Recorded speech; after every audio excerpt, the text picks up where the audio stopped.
Welcome in, listeners. This is Margin Mavens, a podcast hosted by Steph and Kayla, where we share our thoughts on all things literature. Today, we're joined by the lovely Izzy, a regular on the show. Today's episode is about A Study in Drowning by Ava Reid, where we follow along with an architecture student, Effy, as she is chosen to help design a remodel for a house. No biggie, nothing suspicious happens, no magic, no evil fae, nothing at all. In all seriousness, the content for today's episode does contain talk of sexual assault. Please take care of yourselves and only listen if such topics do not make you uncomfortable. Now make sure to grab a snack and a drink. Unless you're driving, then remember 10 and 2 and come hang out with us while we dive in. So Izzy, Don't worry. I read the book, listeners. Kayla read this one. We triple checked. I finished it. I reviewed it. I did it. Yeah, I have such trust issues that I won't believe you until the end.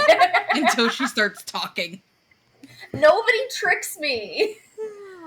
That was so fun, though. You know, it becomes the lyrics of that song where it's like, fool me once, shame on you, fool me twice, shame on me. It's a J. Cole song. Oh, fool me 3 times, fuck the peace signs. Anyways. I don't know this song, but I'm gonna nod. Oh, say it's that good. You're It's right. No Role Models by J. Cole. Anyway, sorry. Hell yeah. So, A Study in Drowning by Ava Reid has all of the makings of a really good fairy tale with a like gothic twist to it because it reaches the checkpoints.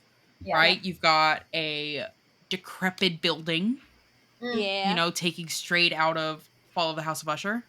Mm-hmm. You've got a sort of omnipotent creature being that believes he has claim on this young girl, very Nosferatu, you know? Mm-hmm.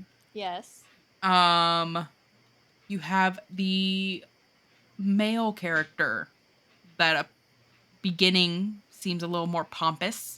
Then you like realize, oh, it's because he's scared shitless of being caught doing what he should not be doing in this house.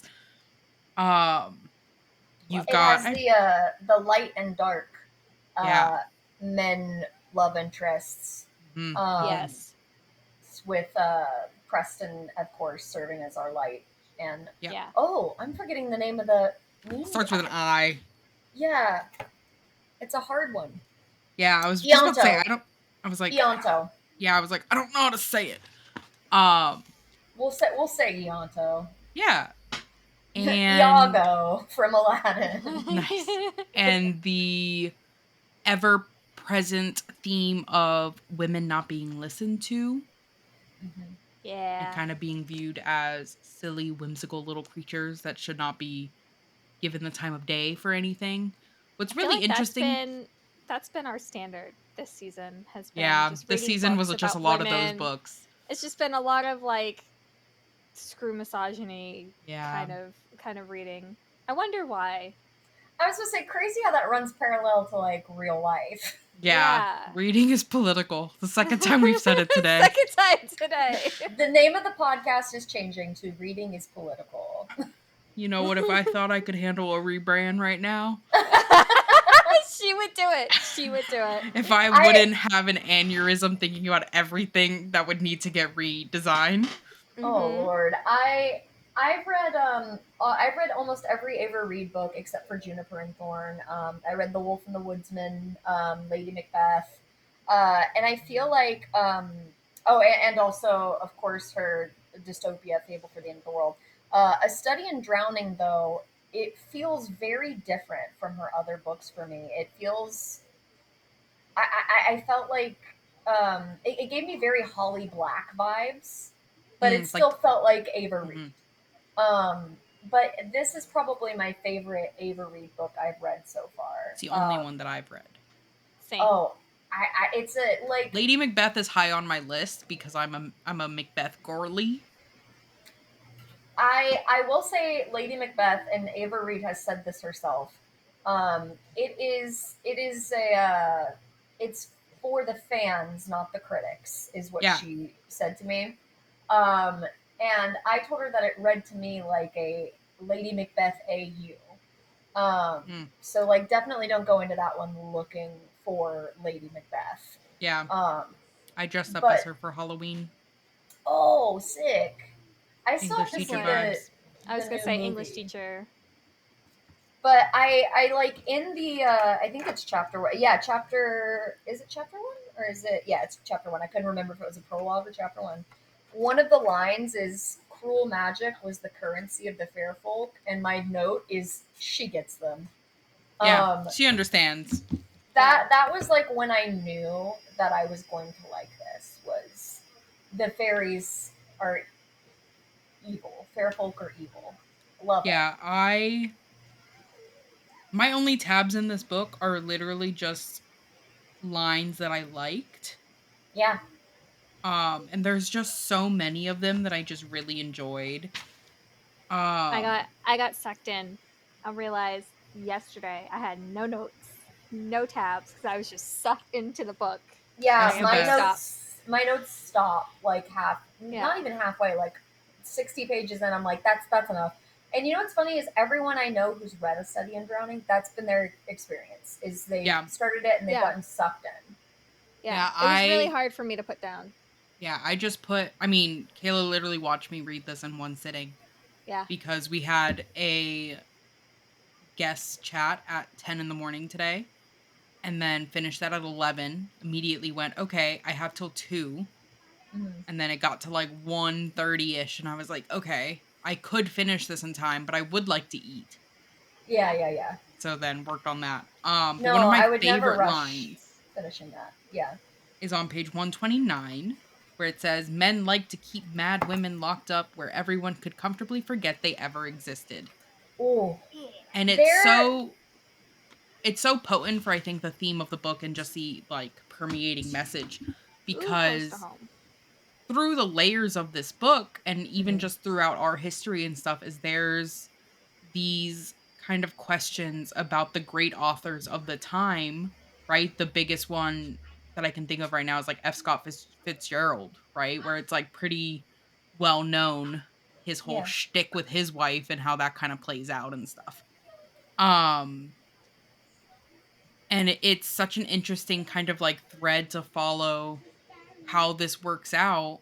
And it brings in that conversation of like allyship because it's not a woman that tries to beg this into question, Mm-hmm. but a man, and Mm-hmm. then a man who like stays steadfast in it Oh upon yeah. realizing that like a woman was the author and stuff. Like what I really enjoyed about Preston as a character, right, is he is what Effie needed Yes.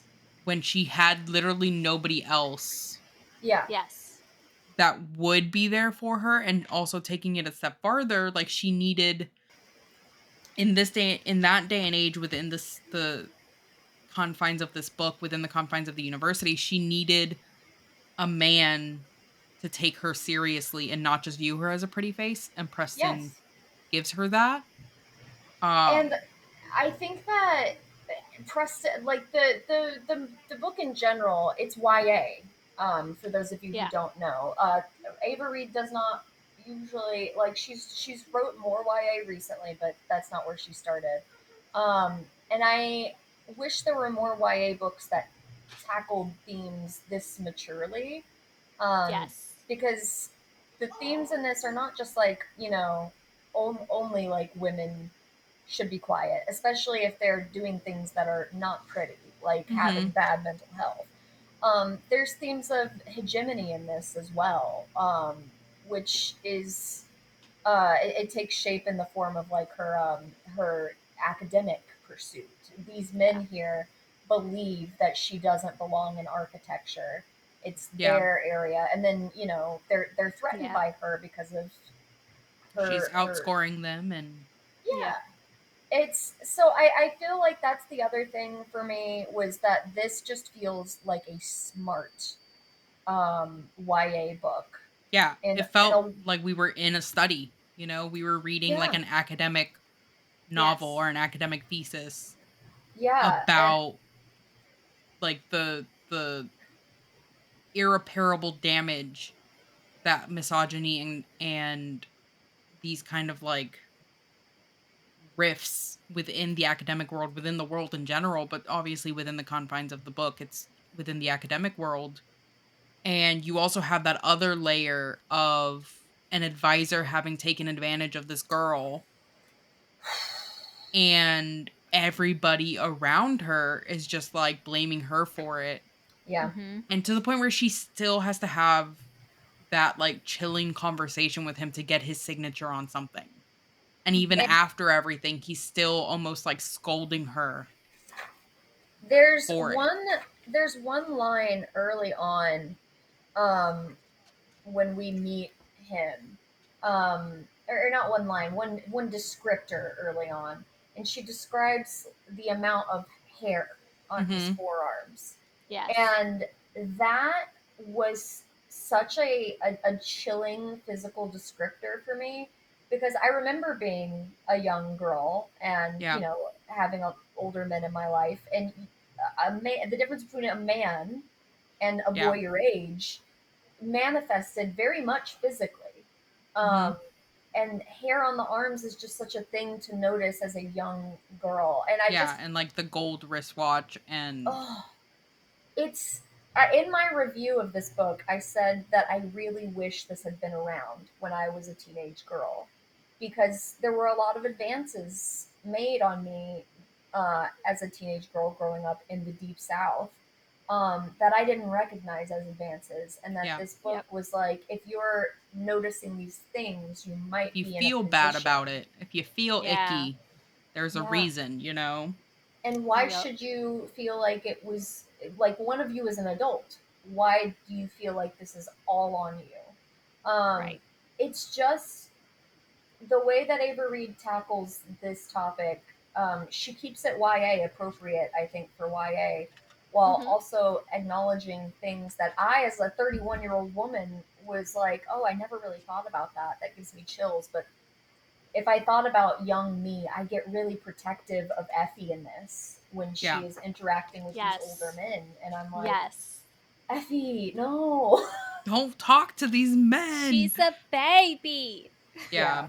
And I think that's one of the things that really made Preston specifically so endearing to me, was the fact that he is 100% like a foil of all of these other men, because one, he's younger, he's her age, yeah, but Mm-hmm. two, he is the entire time constantly aware Of of how his like smart she presence, is. that and like his presence around her. Like he doesn't try to touch her. He doesn't like, unless he's like saving her from falling off a cliff. yeah. Yeah. Like he is very much like that is her space, and unless she makes a point, right, to say that it's okay, I am not going to invade that space. Um No one writes um, men like this in YA romance. Typically, I find that the boys with the swagger are typically not also flawed, or not yeah. also flawed. Not they're not insecure. They're Mhm. Yeah. all and Preston has a lot of insecurities. He's Yes. Mm. got this like swagger about him that he knows he's good at what he does. He knows he deserves to be here. He knows he's right. At the same time, he also carries a lot of insecurities, which is how him and Effie sort of Yeah. connect. And I just appreciate this YA at its core, like love story, where this man, this boy alongside her, also is flawed, is sad, has stuff going on. It feels like they both have layers, and I Mm-hmm. feel like oftentimes either the FMC has a lot of layers and the guy is kind of just boring in one thing, or vice Yeah. versa. Versa. And Yep. both of them feel like people, which I think is instrumental in the fact that the sequel coming out, I believe, is mostly Preston's point of view.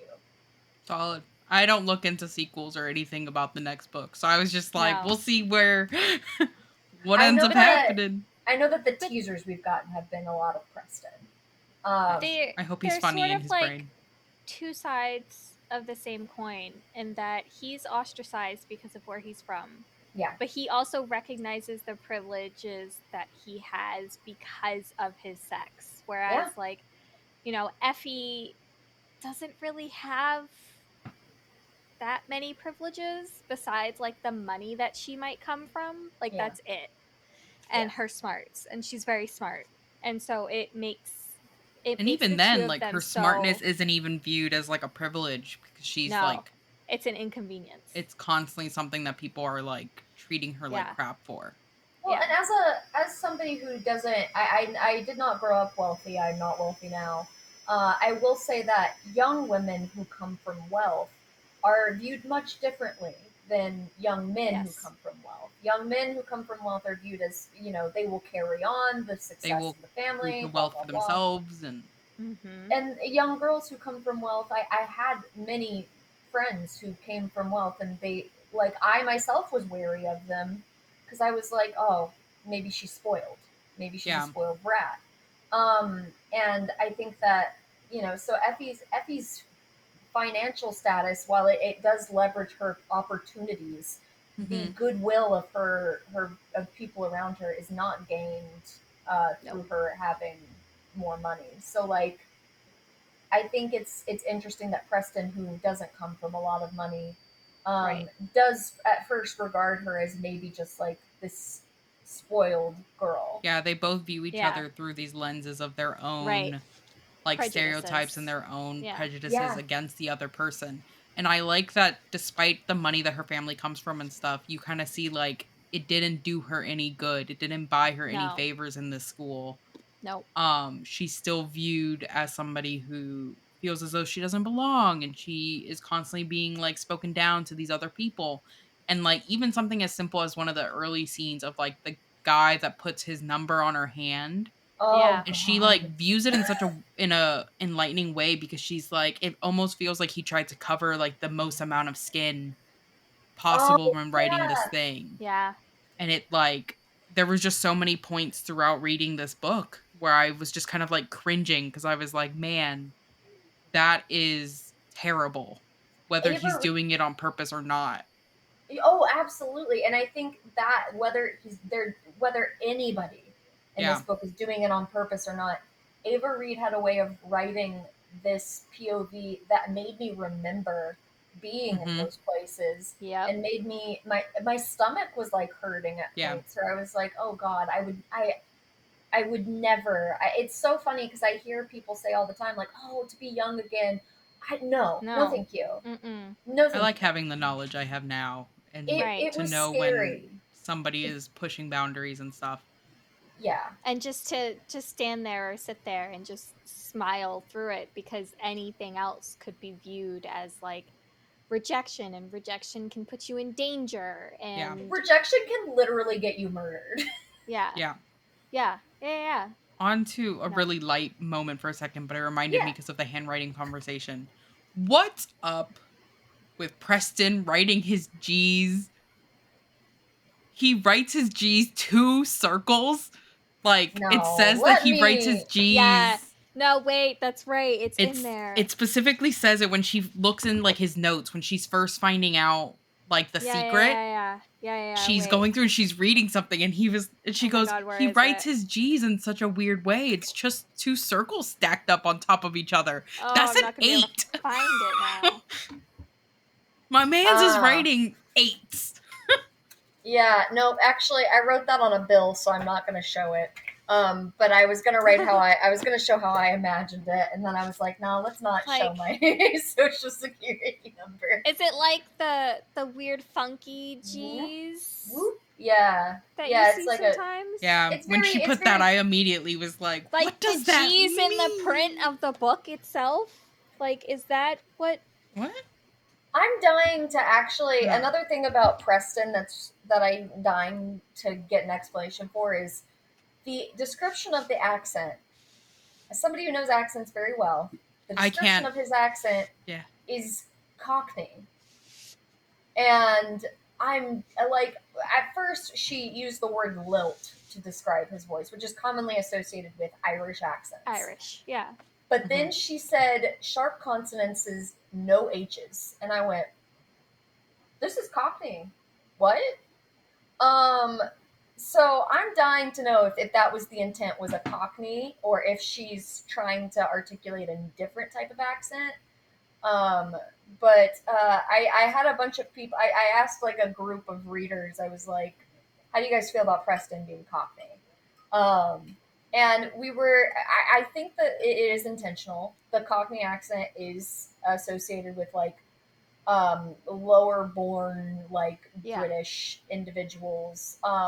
So if you imagine Preston in this like grand estate of this upper class man with his Cockney accent, Yeah. I think just that one, these little details really stack up to this bigger picture of the stereotypes that both Effie and Preston embody, which are polar opposites. He is a poor boy, shouldn't be here, hasn't earned it. He doesn't have any money. Why is he here? He's got a hick accent, and Mm-hmm. he's walking around trying to uh, a little bit of a spoiler discredit this great family. And then Yeah. you've got Yes.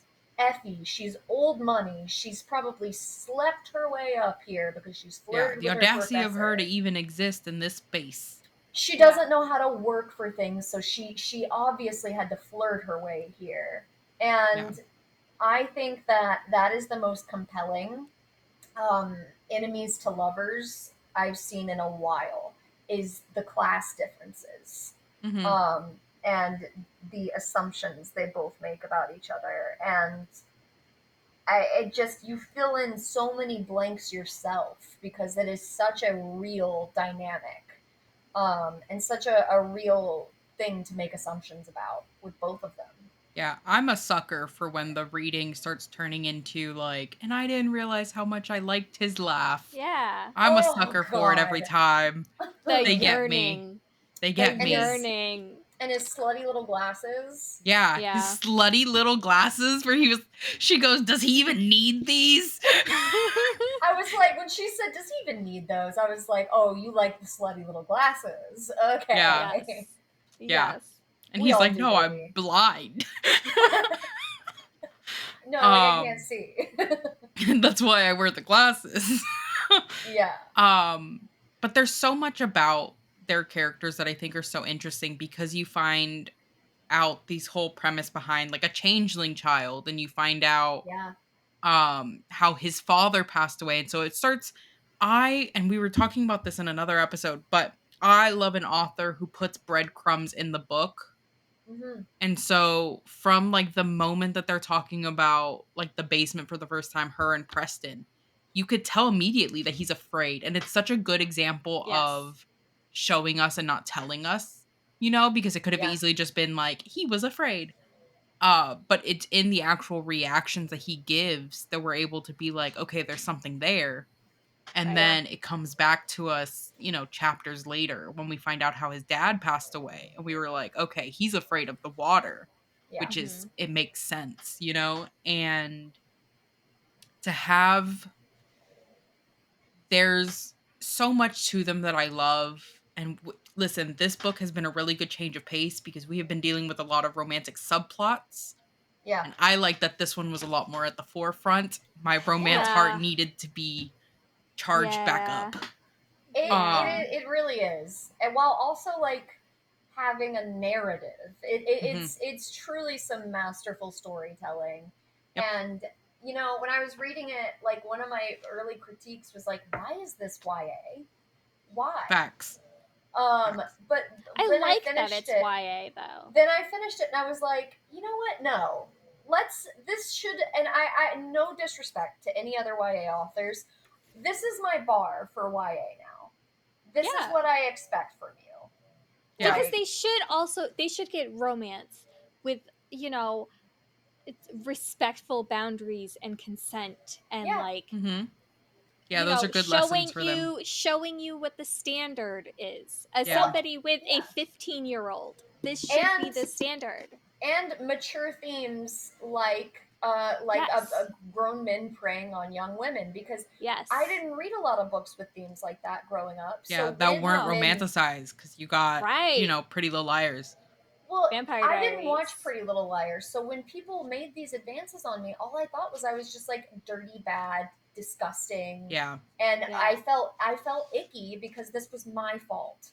Yep. And I feel like if more people, if more of this was discussed, in YA Yeah. books, there are a lot of young women who wouldn't go Would through that. understand And the warning signs. Yeah. Yes. and Yeah. I'm not saying every book needs to discuss specifically this theme, but Mhm. like I want to see realistic portrayals of things like peer pressure, of Mhm. addiction in teenagers. There are teenagers Of who going into have university and not knowing what you're doing. Knowing what you want to do. Yeah. prejudice. Yeah. There's just so many mature themes, and I think that there are a lot of fun YA books out there, and there's nothing wrong with that. But I would like to see more YA books that talk about these Yeah. serious themes, because Yeah. why not? Why not? You know Yeah, what's my 'cause- only critique about this book? Yes. Not enough romance.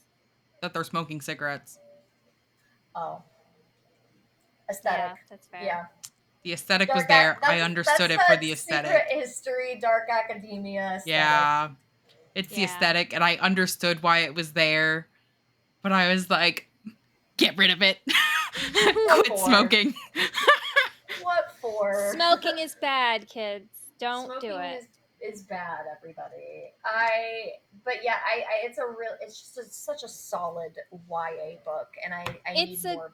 great introduction to Ava Reid if you've never picked up a book Yeah. that she's written. I'll say It's a it. great introduction I to reading if haven't- you've never picked up a book. Yeah, like I've never read an Ava Reid book, and I'm glad this was my first one. I worry that perhaps now the bar is set a little too high, actually. I do think it is probably her best. But I will say I just think that she keeps getting better as she goes. Like I really Mhm. liked The Wolf and the Woodsman. I thought it was a really strong debut.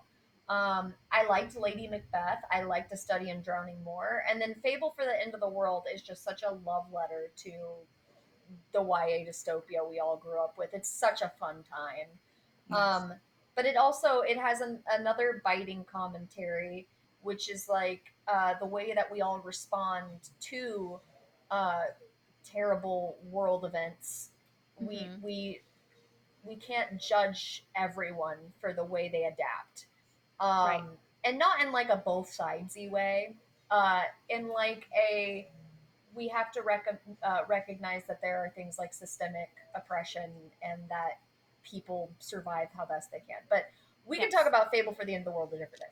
I have a Mhm. lot of thoughts on that one. Another note that I made in the first chapter was an account of one of Lear and Argent's many wars, told from the perspective of a sentient rifle. She's referencing a book that she's trying to get. And Yeah. my note is that Mhm. this world is rad. Yeah, right? Yes. Yes. And that brings me to my next point about this book, which is that there's such minimal world building actually done, but Yeah, you it feels like a lot know- in the beginning. Yeah, Feels like a lot in the but beginning because you get the like names of places and you get these like really intricate sounding names of the like fairy tales and these poets. But it's and not like chapters and, Yeah. chapters of world building. It's like appropriate for what the content of the chapter is about. Like, Yeah. this is why Effie is looking for this because there's this. And, it's a page of world building, but it still sketches out like this beautiful world that just fits this particular story. Mhm. it's all kind of like rule of cool world building. It's all like Yes. Lear is like this, and there are books like this, and I think that Ava Reid. I mean, just look at her Instagram. It's so beautifully aesthetic. I think her world building is also very aesthetic, but it manifests in a way where it's not like, oh, there's no substance here. It manifests in a way where, like, I'm reading about it. I feel like this is a real place. Um, Without like there are so many places on earth that we just know the aesthetic of without knowing the history, the geopolitical system. And I think that Ava Reid crafts a very real world in telling us the bare minimum and letting us piece it together. Yes. Which I like The that because I think it gets really overwhelming sometimes if you Yeah. get just like a bunch of world building. Don't get me started. That one book comes to mind, but I won't trash We'll get it that right off now. podcast. Haha. But the moment that you guys mentioned earlier, where she talks to the boy in the first chapter, Yes. and he writes, "So this is the excerpt I have underlined. You're the most gorgeous girl I've ever seen. Do you know that?" If she said, "Yes, I do," she was a Mhm. conceited harpy. If she shook Yep. her head and rebuffed the compliment, she was falsely modest, playing coy. It was like fey trickery. There was no answer that wouldn't damn her. Yep. Now, not only is that excessively true, Yep. but I love how the theme of the book is woven in with the magic of the book. Yep. The Fae, like, and it's so true as readers. I feel like constantly in life we're seeing real life events and going, this is just like this thing I read. Um, Effie's favorite book is Angarod, I think is how you say it. I don't know. Um, and Best bet. it's about fae and fairies, and so Mm-hmm. we're like in her head third person, and so of course she's translating everything into this worn tattered paperback she loves so much. Right. So I think the other impressive thing about this book is that we have a reader FMC, and we don't just hear how much she loves books. Oh my god, I love books. Books are my escape. Like, she thinks like a reader, and I think that's missing a lot of the time when we make FMCs readers or into books. Or They just into have any sort of random. hobby and stuff, because like Yeah. I can't relate, but if you end up having someone whose like favorite thing is like coding, right? They might view Okay. things in a lot more like analytical way of Yeah. like this and then that will happen, you know? You know It's what? gonna Yeah, give me my coding FMC yeah, ASAP. like I might Please. not know what's going on, but I think it's always interesting when you can see their actual train of thought happening and it feels like it makes sense to what's going on. Yeah, and it makes her more relatable for us too. Like, it makes her feel like more of a real person and less of like a Lego brick self-insert. The other line that I have underlined is that she thinks it was an eternal feeling, the sense of being unwelcome. No matter where she was, Effie was always afraid she was not wanted. What a real feeling that is as a teenage girl, especially in like male centric spaces. Yeah. Mm-hmm. I shouldn't be here. I need to make myself smaller. Like, Mm-hmm. what do I have to do to feel like I'm a part of this group? And usually the answer is accept unwanted advances or make fun of other Yes. women. Yep. Yes. And I, it, this book just really gets girlhood Yeah. so well. Yes. Yes, it Yeah. does. And it's almost like unfortunate. Like Yeah. it's a really nice thing to be seen, Yeah. but in order to be seen is also like meaning that somebody has to understand, and to understand is to also feel it, you know? And like Yeah. that's unfortunate. On 27 she has another line that makes me feel very seen, which is just a few words, a narrow-eyed look, and she'd reacted as if someone had jabbed her with a knife. And Yep. like, that's so true.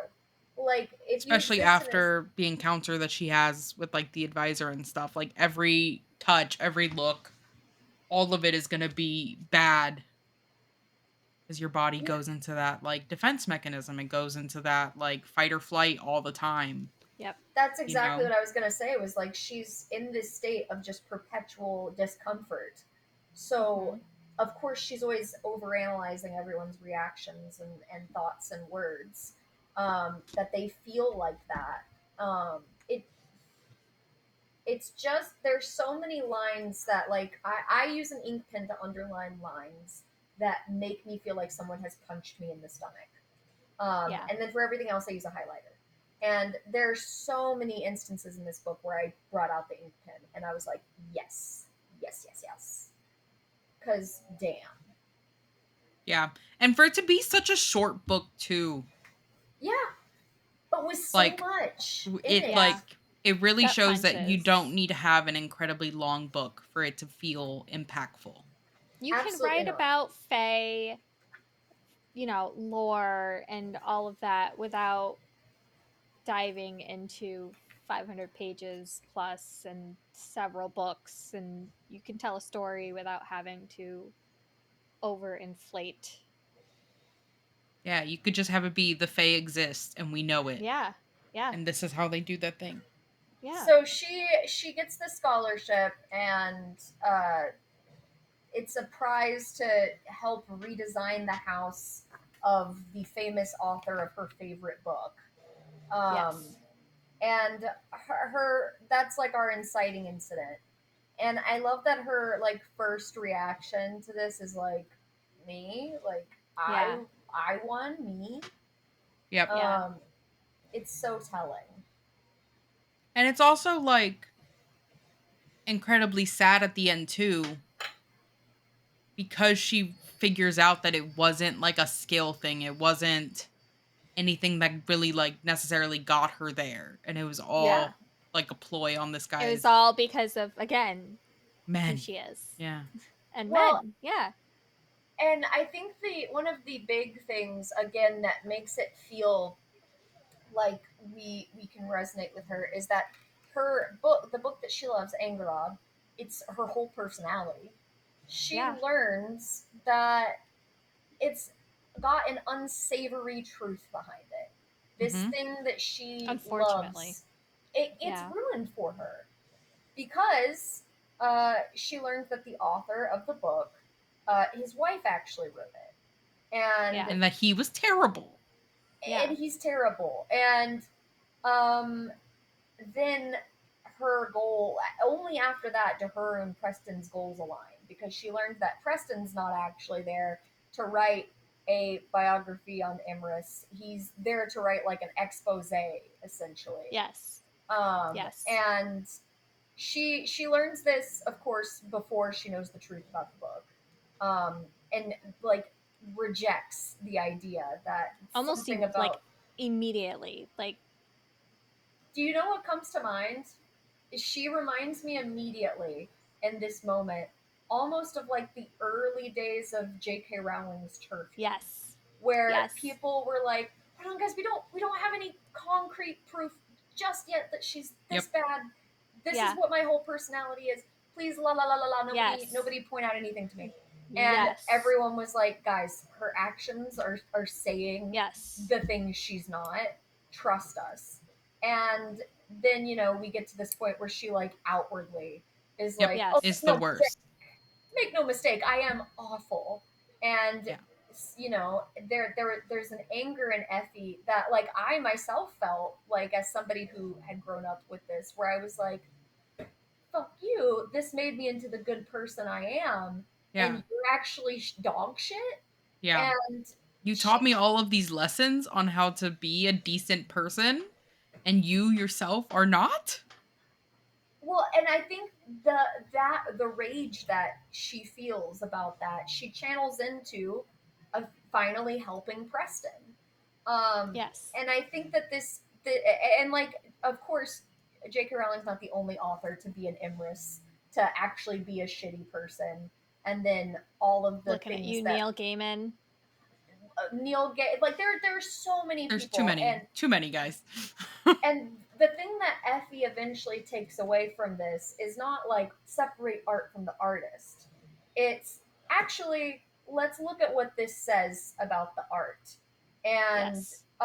let me take away my own things from this. Separate the good things it's manifested in me, like anger. Eventually, in pursuing the dirty things that Imris did, she uncovers that actually this was written by a woman Mm-hmm. who she has a connection with on a deep level of feeling like she too is silenced like the author of Angrod. She too is being asked to like hide her ugly parts away from the world and fold in on herself. And I think that what you'll find is when the people who are affected by an author's bad behavior are coming to you saying, "Hey, this author has hurt me. Mhm. Please don't support Mm-hmm. them," you actually have way more in common with that person than you do the author. Yes. And the victim of the author, like, you're gonna find so much more fulfillment and the catharsis with that person than you will with this Mm-hmm. author who actually doesn't align with you at all. Yeah. Right. It's such this book is such an interesting commentary on what to do when your favorite work of art is tainted. Yeah. Um, and I think that that's such an interesting thing for an author like Ava to do. Yeah. Because there's a lot of anger with Imris uh, towards the end of this book with Effy. Effy just feels so betrayed by that. Yeah. She really goes through it in this book. Like, Her whole identity gets kind of wiped away. yeah. Mm-hmm. Everything she thought she was. She thought she was this big fan of Imris. She thought that she should make herself tiny. And by the end of the book, she's no longer a fan of Imris. She is working with Preston to like sully this man's name. Yeah. Yep. And she's meeting with the academic board and being like, get this professor out of here. He was bad to me. Yeah. And I think that's why it also makes sense to switch to a Preston POV for the next book. Effie has grown. We've Yeah. seen her arc. I want to see her apply this new sense of agency to her journey in this next book. I don't want to see a regression. And I think now we'll get to see Preston have uh, his own sort of reckoning. Yeah, his And own growth. Something. We also get to see his yearning and yeah. ways that Oh he my god, my loves girlfriend is Effie! so hot. Yes, I'm that so man excited. is down bad by the end. Yeah. So I also just know that he's so funny in his head. oh, I just he's know hilarious he's in his so head. funny. I like you can read like the first two chapters of the next book now. I think. I don't touch it. Nope, Well, I will go in ignorant. I'll say the yearning is definitely there. Nice. I for also I think that I think a lot of people hear these cries lately for soft, feminine, delicate FMCs, and some people's minds immediately go to helpless, no agency, um, need to be rescued. And I think Ava Reid understands the assignment of what a Yes. soft FMC is like. Mhm. Because Effie saves Preston's life in this from the thing Yeah. he fears most, water. Yeah, when he's ready Risks- to literally just give up. risks her own life to do so. Not only is he saved, but he's saved by two women. Yeah. Two women.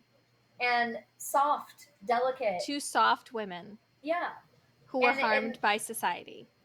I think that's what I really just like about Ava Reid in general. I feel like every book I've read of hers demonstrates that there's not these two types of women out there. There's not the tomboy tough girl and the soft feminine girl. She's got angry girls. She's got cunning girls. She's got pulling myself up from my bootstraps girls. I think that it's like Samantha Shannon as well. There are not just two types of women. No. Yeah. Uh, Delve out of that a little, you know? They took the two cookie cutters and they made something new out of it, and I'm here for it. Yeah, absolutely. Anyway, Ava, please talk to us. Ava, we like Finnick Ava! and Annie. Yeah. We'll talk to you about that too. I get routinely upset about Finnick all over again. I'm so sorry for my Yeah. Instagram post. No, it's cool. It's cool. We're gonna reread Hunger Games anyways. Yeah. Oh. Yeah. I think that like I love Hunger Games. And I think that Suzanne Collins actually has just kept getting better in terms of her character work. I'm not a Yes. huge Songbirds and Snakes fan. Nope. I thought the Nope. character work in that was interesting. Yes. But Sunrise on the Reaping. Sunrise on the Reaping, however. Y'all, Anyways. I have we That's- need to that's the we next need to talk episode. about that at some point because Oh, we can. We We're can literally recording do that it today. We're recording Yeah. that Y'all, today. when people are done, like I would love to talk to you guys about it because like right now the only conversation happening online is like what race is Lenore Dove? And Yeah. I'm like, Oh. Frick those guys. That's actually the least interesting thing about this book. Yes. Can we talk about the other cool Don't things? even worry. We'll get it. Yeah. Can't wait for that We'll get that. episode. I will be first there for you guys. Yeah, it'll literally be right after this if you have no plans. Yes. We're good. Let's do it. But yeah, I think A Study in Drowning was great. I want more fairy tale-esque books. Yes.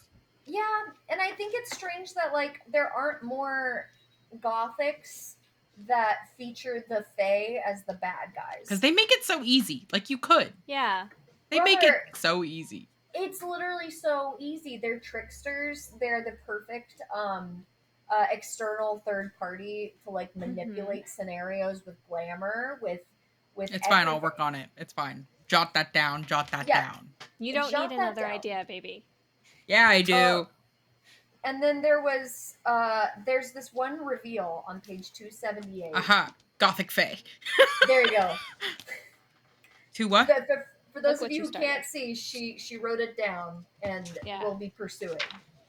Um, on page 278, there's a Oh, big yeah. reveal. I know about that professor at your college, he said softly. What he did to you. I'm so sorry.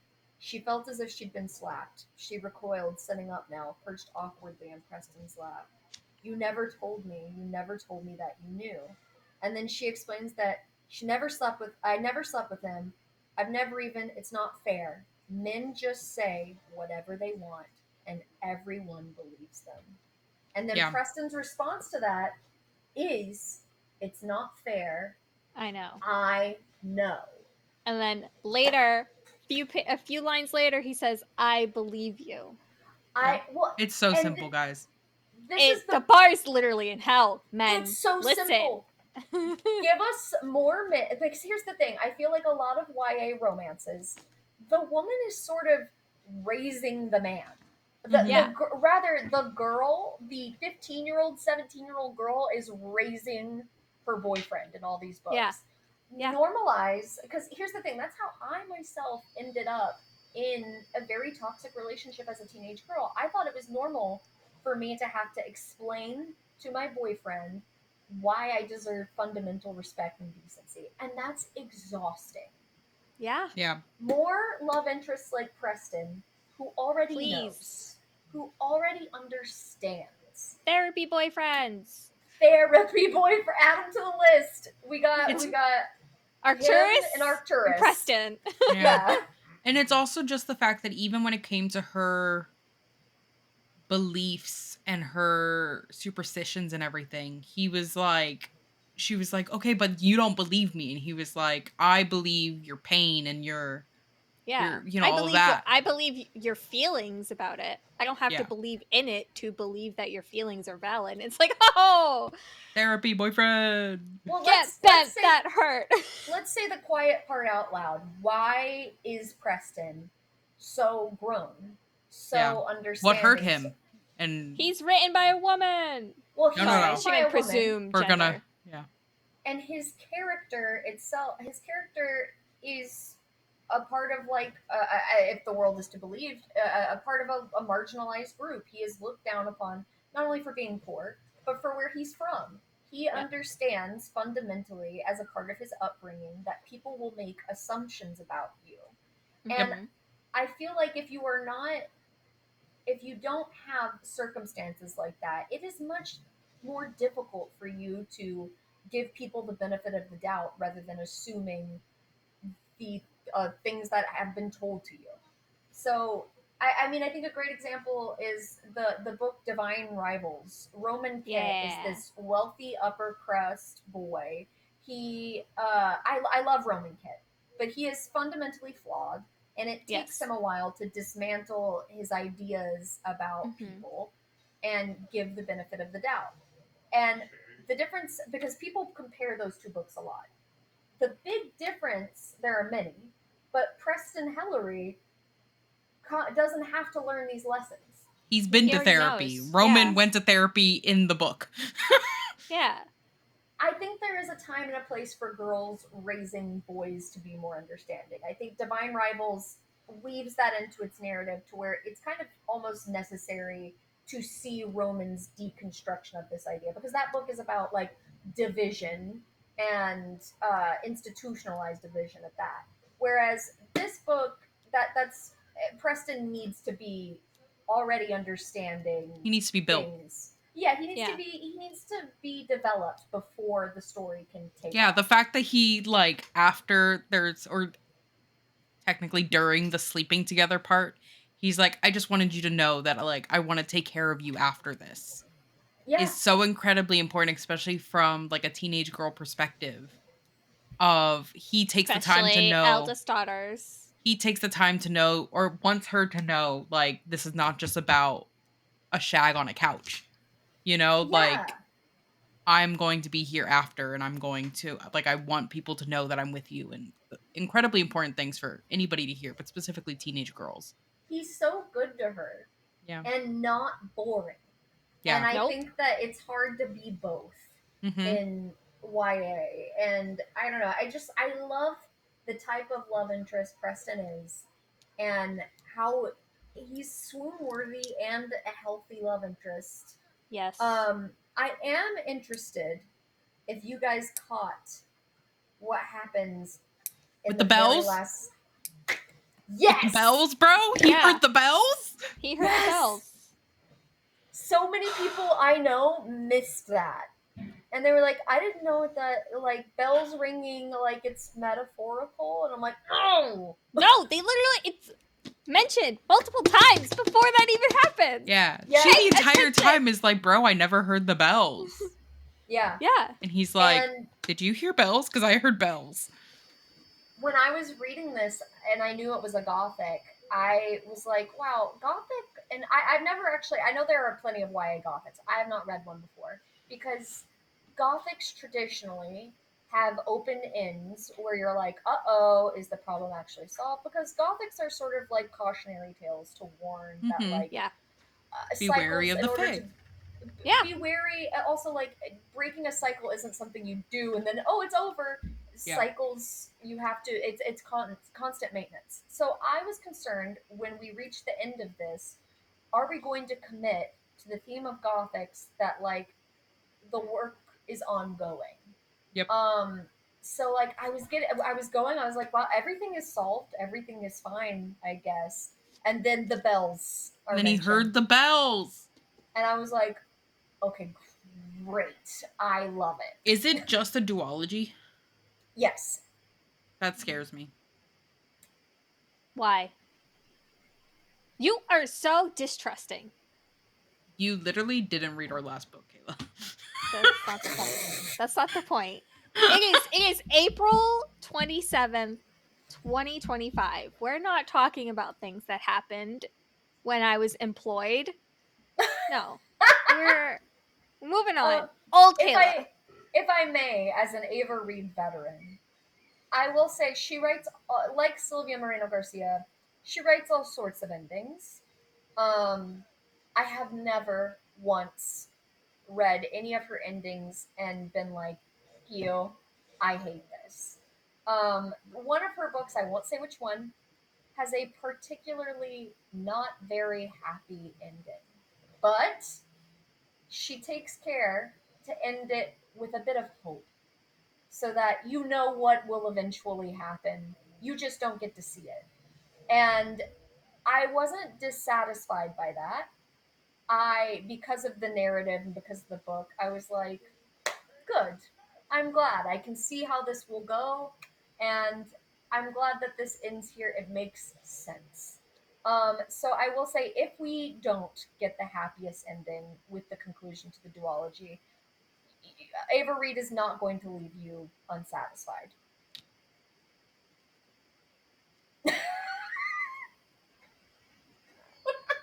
I don't know why you would do that. She's going to have a crisis about this until she's read the book.